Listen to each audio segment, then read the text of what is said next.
Hello दोस्तों, मैं श्वेता वशिष्ठ आज आपके लिए लेके आई हूँ एक ऐसा टॉपिक जो कि है महिलाओं से जुड़ा हुआ। हमारे संविधान में एक ऐसा एक्ट है जो कि कहता है पॉश के बारे में। पॉश मतलब कि prevention of sexual harassment of women at work place, prevention prohibition and redressal act 2013।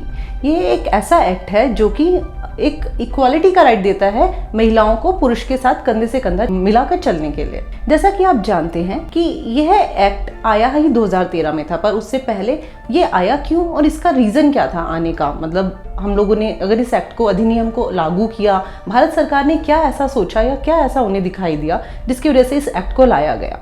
जैसा कि आप जानते हैं कि आज के समय में महिलाएं भी पुरुषों के साथ साथ घर से बाहर निकलती हैं नौकरी के लिए या फिर दूसरे अपने बिजनेस के लिए। तो एक वो ना ही तो एक अच्छी एम्प्लॉयज़ हैं ना, बल्कि वो एक बहुत अच्छी बड़ी बड़ी एंटरप्रेन्योर्स भी हैं। अगर हम बात करें नीता अंबानी की या फिर स्मृति ईरानी, ना ही तो हमारे देश की महिलाएं किसी बॉलीवुड में, बल्कि हमारे एंटरप्रेन्योर्स में या फिर हम कहीं पॉलिटिक्स में, हर जगह पे एक समानता के साथ पुरुषों के साथ कंधे से कंधे मिलाकर चल रही हैं। तो जैसा कि आप जानते हैं कि एक राइट ऑफ इक्वालिटी हमारे भारत के संविधान ने महिलाओं को दिया है। यह राइट क्या कहता है और ये किस लिए है, इसके बारे में जाने तो इक्वालिटी कहता है कि समानता का अधिकार। अगर औरतें भी पुरुषों के साथ काम करने निकली हैं तो जो अधिकार एक पुरुष को है वही एक अधिकार औरत को भी होना चाहिए।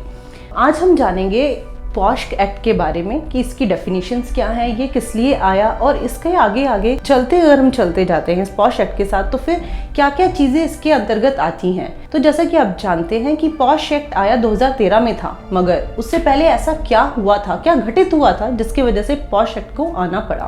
पॉश एक्ट के लिए हमें जाना पड़ेगा राजस्थान के एक ऐसे पिछड़े इलाके में जहाँ पे भवरी देवी के नाम से एक केस मशहूर हुआ 1992 में। भवरी देवी एक ऐसी महिला थी जो कि सरकारी सेवानिवृत्त बात करती थी समाज की सेवा के लिए। उसमें भारत सरकार ने भवरी देवी को एक ऐसा काम दिया जिसमें कि उस राजस्थान के उस इलाके में अगर कोई भी चाइल्ड मैरिजेस के लिए एक्शंस होते थे तो उसमें भवरी देवी रिस्पॉन्सिबल थी उन सब चीज़ों को रोकने के लिए। मगर हुआ क्या, भवरी देवी के साथ ऐसा क्या हुआ जिसकी वजह से पॉश एक्ट आया गया, इतना बड़ा एक्ट जो कि पूरे भारत में लागू हुआ।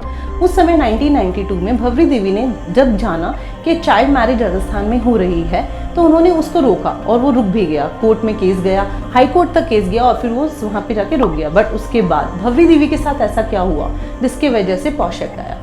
तो दोस्तों, भवरी देवी जब वो अपने घर में घुसी तो उन्हें पता चला कि हाँ, उनके साथ साथ उनके घर के भी लोग उनके उसी काम में जुड़े हुए थे। इसके लिए उन्होंने आज एक्शन लिया था, रुकवाया था। तो इसलिए उनके साथ गैंगरेप हुआ और जिसको बचाने के लिए बहुत सारी एनजीओ सामने आई और जिसको देखते हुए एक सभी 3-4 एनजीओ ने मिलकर एक नाम दिया विशाखा। तो विशाखा गाइडलाइन सरकार ने बनाई, राजस्थान में ही नहीं, उसको देखते हुए मोस्ट ऑफ द इंडिया के सारे एरियाज कवर्ड हुए और विशाखा गाइडलाइंस धीरे धीरे 2013 में आके पॉश एक्ट बन गई।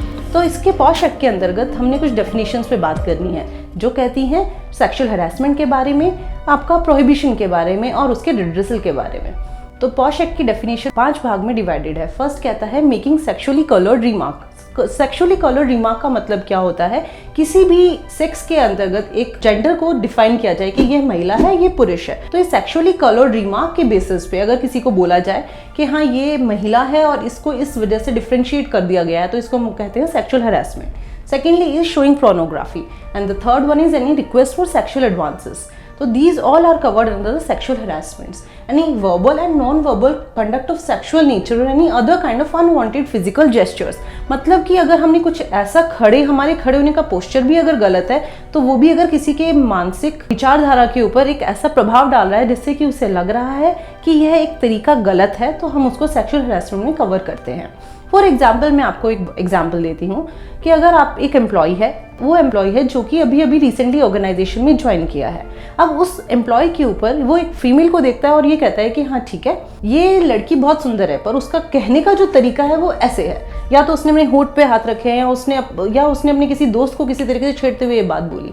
तो अगर उस लड़की ने ये चीज़ देखी और उसको ये लगा कि ये तरीका बहुत गलत है, ये लाइन बहुत अच्छी है, पर ये अगर हम उसके एक्शंस को देखें तो these gestures are not proper and hence these will be covered under the sexual harassments. तो हमें ये बहुत ध्यान रखना है कि सेक्सुअल हरासमेंट के वर्ड्स क्या होते हैं, कौन सी डेफिनेशन में क्या कवर होता है।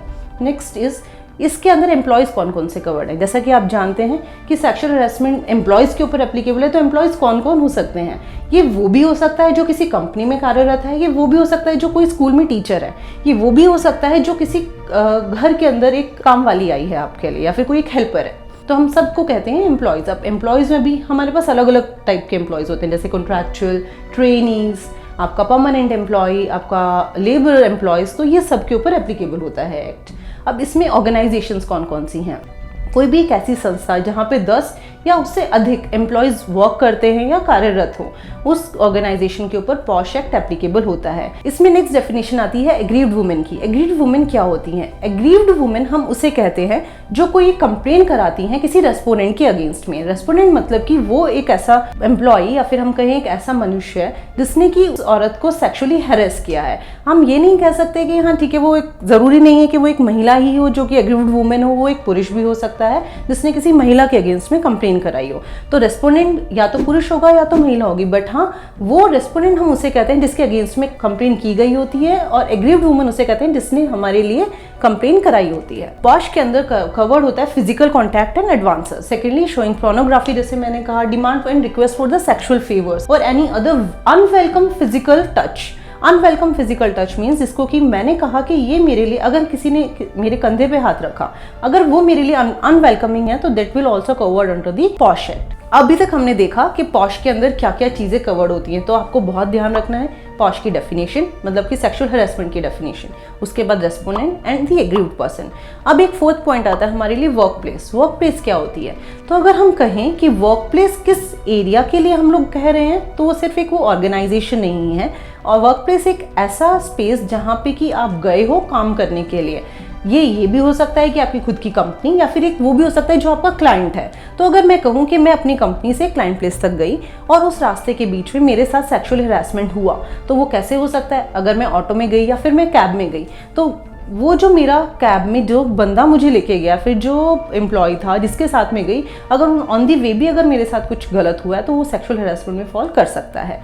इसीलिए हमारे लिए वर्क प्लेस सिर्फ हमारी कंपनी नहीं है, हमारे आसपास का वो सारा एनवायरनमेंट है जहाँ पे हम जाते हैं अपने काम के regarding. Next is there are two types of sexual harassments. First is quid pro quo and the second one is hostile environment. Quid pro quo क्या होता है? Quid pro quo ये कहता है कि जैसा आपने मांगा, मैंने वो चीज आपको दी, बट उसके बदले में मैंने आपसे क्या लिया, that is quid pro quo. For example कि मेरा मैनेजर मुझे कहता है कि तुम्हें आज मैं इस डेजिग्नेशन से हायर डेजिग्नेशन पे पहुंचा दूंगा, मगर इसके बदले में मैं तुम्हें डेजिग्नेशन हायर दे रहा हूँ, बट उसके बदले में मैं तुमसे सेक्सुअल एडवांसेस चाहता हूँ, तो this will fall under the posh. तो इसको कहते हैं एक ऐसा टाइप ऑफ सेक्सुअल हैरेसमेंट जिसमें कि क्विड प्रो क्यो का टाइप यूज हुआ होता है।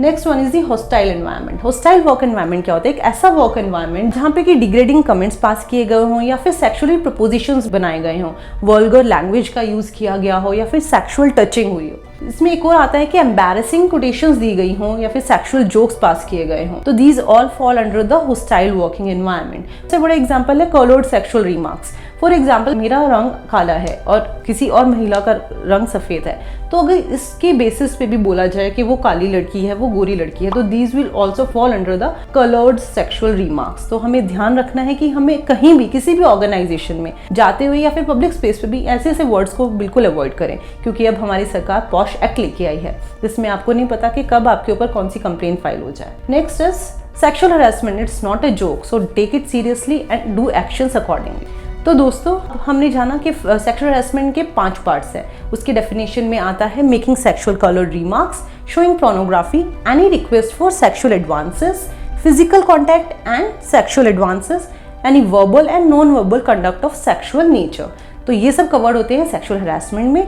उसमें हमारे पास 2 एम्प्लॉयज होते हैं, जिसमें से एक होगा aggrieved women and second one is the respondent. Aggrieved women वो जिसने की कंप्लेन कराई है, रेस्पोंडेंट वो जिसके अगेंस्ट में कंप्लेन हुई है। यहाँ पे रेस्पोंडेंट कोई भी हो सकता है। It's a double word, double edged word, जिसका मतलब कि क्या है, male to male, male to female, female to male and female to female, ये सब इसमें कवर्ड होते हैं।